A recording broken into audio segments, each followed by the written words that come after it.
Or anything? We're good, thank you.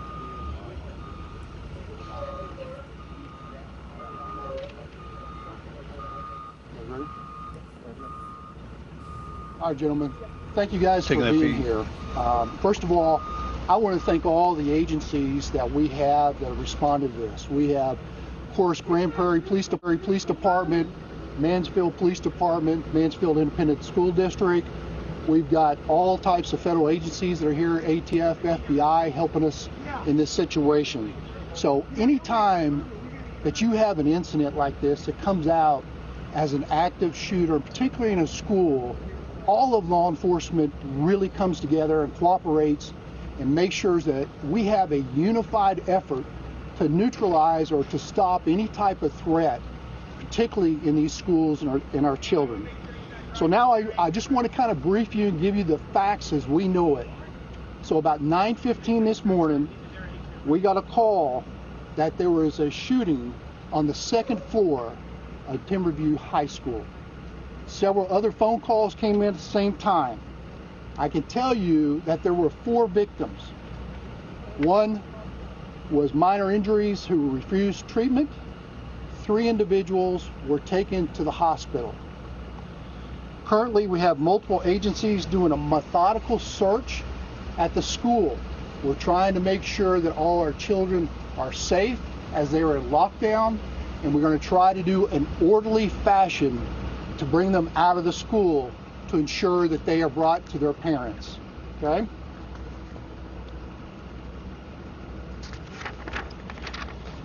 Once the search is completed, we'll make sure that all the students are transported on a bus on the south side of the school to the Mansfield Independent School District Center of Performing Arts at 1110 Debbie Lane. Prior to the students leaving the building in an orderly, controlled fashion, we've got police officers that will take photographs of their identifications so we make sure that we've got all the students accounted for in an orderly fashion. Now, this incident, as tragic as it is, we take very serious in law enforcement. We do have a suspect who's identified. Okay? What we believe happened preliminary is that there was a fight between a student and another individual in a class, and a gun was used, and there are 4 victims. I'm here to identify a person of interest right now. It is Timothy George Simpkins. It's Simpkins. He is a black male, 18 years of age. We have a car that he is currently driving, or we believe is driving. It is a 2018 silver Dodge Charger. License plate P as in Paul, F as in Frank, Y as in Yankee, 6260. We currently have multiple agencies, including the U.S. Marshals Task Force, that is looking for this individual. Again, this is a collaborative effort between state, local, and federal agencies to bring this person to justice. So.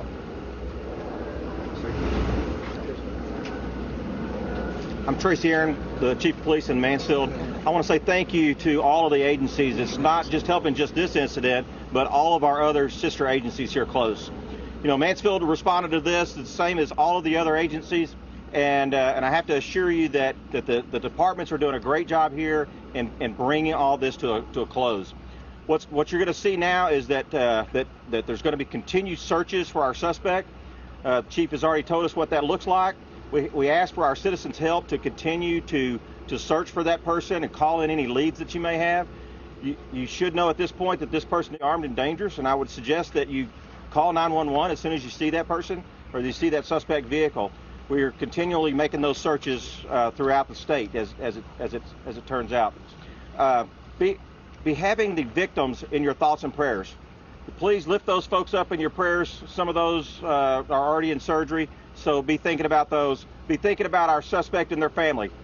We need to bring this to a safe resolution, and that's what our goal is. Thank y'all very much for being here, and thank you for your help. Thank you. Daniel Cesny, Grand Prairie Police Department. I'd like to echo the Chief's comments with our thoughts and prayers to the families. I want you to know that the Grand Prairie Police Department's role today is strictly in a support role. Although we believe the suspect is currently at large, you'll see the Grand Prairie SWAT team and the SWAT teams of our other agencies clearing the school to make sure there's no other additional dangers. The Grand Prairie Police Department is also actively involved in the search for the suspect, partnering with the United States Marshal Service and the Fugitive Task Force, and they are out as we speak looking for the suspect. As mentioned, this is a very large collaborative effort, and our goal is to make sure that all of the students here not just come out safe but feel safe. So we're working toward that end as we speak. You should see very shortly a large contingent of students coming out orderly, loading onto the buses and moving to the location already indicated. Our recommendation that parents go to that location that Chief Colby mentioned the address rather than coming to the school. Coming to the school here would just make things more difficult. So again, please go to the pickup location. Thank you very much. We'll take any questions, but again, I just want to reemphasize that this is not a random act of violence. This is not somebody attacking our schools. This is a student. We believe right now, preliminary, that it was a student that got into a fight and drew a weapon. Chief, real quickly, you talked on those. I do not. We had 2 Mansfield Independent School District police officers that housed in this school. They were here and they were on scene immediately to render our safety to our students. Are there metal detectors at the school? I don't have that information. When you talk about the victims and being hospitalized, can you confirm were they hospitalized with gunshot wounds? I can tell you that yes, that I believe 2 of the victims were received gunshot wounds. To the severity, I don't have that information right now. And were these teachers, students? We believe that 3 of the victims were students. 1 was an older person that may be a teacher. Was anyone pregnant? Excuse me? Was a pregnant person involved in this?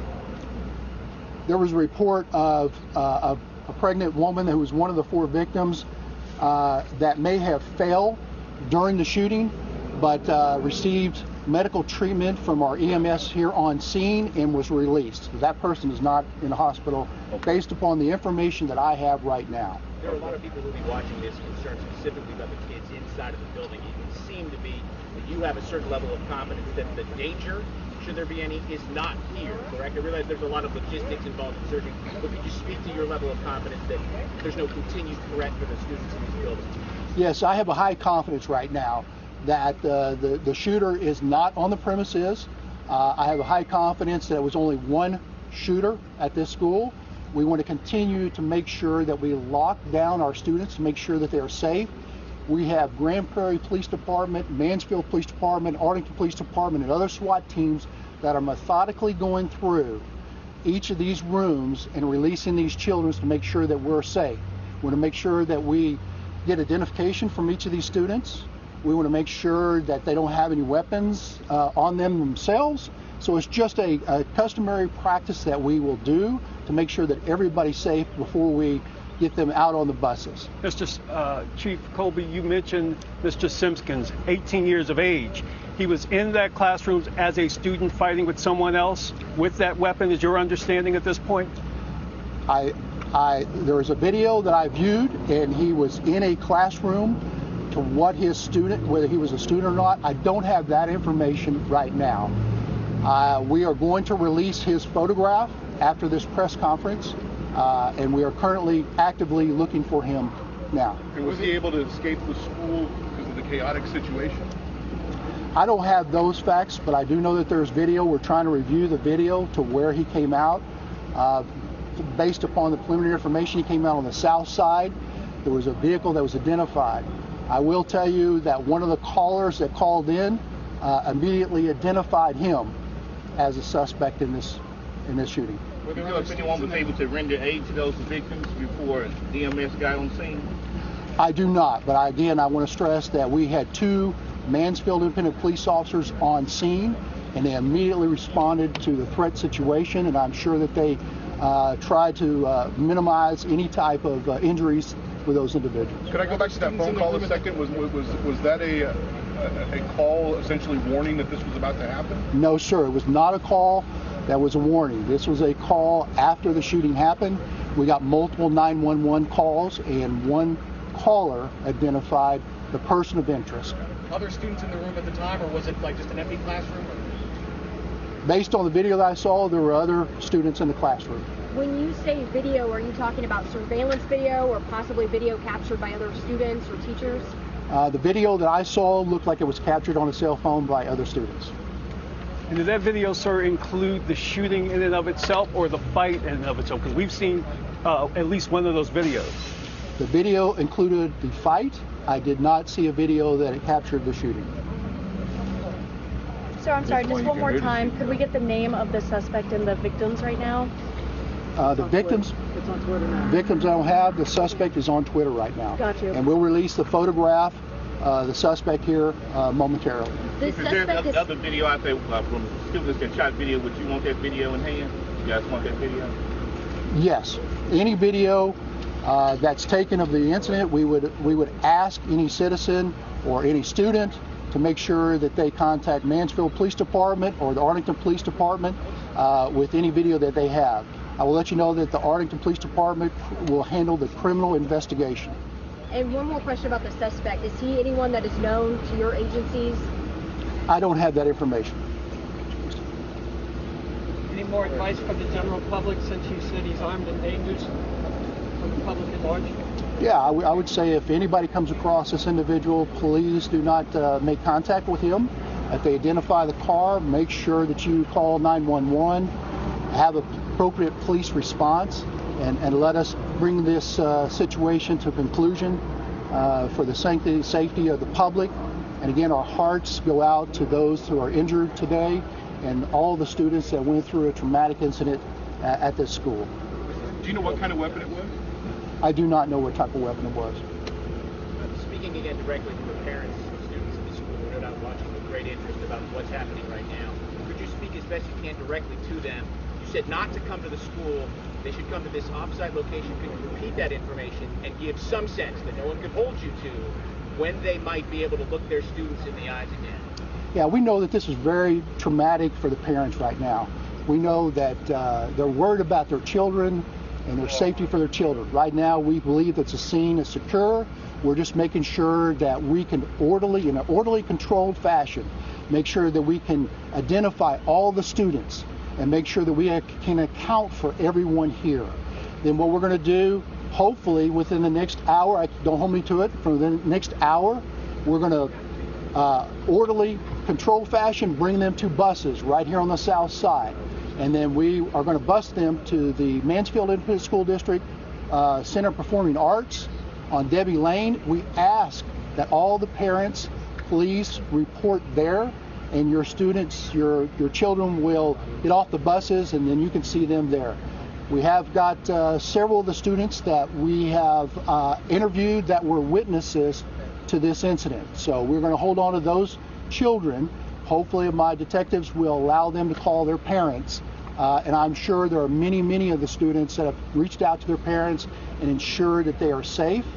And they are locked in the rooms, and police are going room by room, ensuring that everybody is safe and no one else is a suspect or person of interest in this area. Big school. Any sense of how many students are in there today? I don't. Have the family of the victims have already been contacted? That way parents already know that, if they didn't get a call, then their children are fine? I don't have that information, but I would suspect that yes, the parents have been contacted and been asked to report to see their loved one, to be with them at the hospital, yes. Chief Aaron, are you aware of metal detectors at the school by chance? No, sir, I'm not aware. It's Mansfield Independent School District is in charge of the school district itself, and so I'm not certain of their safety measures inside the school building. I didn't know if throughout the day-to-day of going in and out, if you did it, to see if there's metal detectors. I have not noticed myself inside this building. Thank you. Buckhands. Yeah. Okay. Hi, Jeff Boshek with ATF. I'm the special agent in charge here for ATF for the Dallas Field Division. We're obviously here today to support our state and local partners in this tragic incident.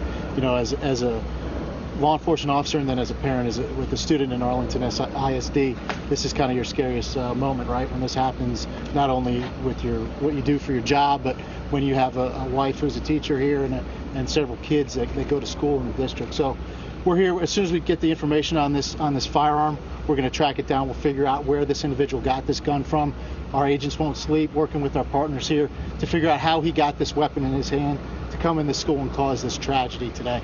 So I don't have much information I can give you on the weapon. Obviously, we don't have that yet. We haven't been in the school to figure out caliber of the weapon or anything like that yet. But as soon as we do, we'll have something to get out to you guys. So thank you, and to all the victims' families, you're in our thoughts and prayers. So thank you. All right, guys, we got time for a few more questions before they got to get back and continue working here. Chief, do you have a sense of how many shots were fired and how long the whole incident lasted? I don't. Just based on the information, I know there were more than 2 or 3 shots that were fired. Chief, you guys have a home surrounded, or you've got some people, U.S. Marshals outside a house just about a few blocks from here. Is that the shooter's home? Or what does that have to do with this case? I do not personally have the suspect or person of interest address, so I can't comment on that particular address.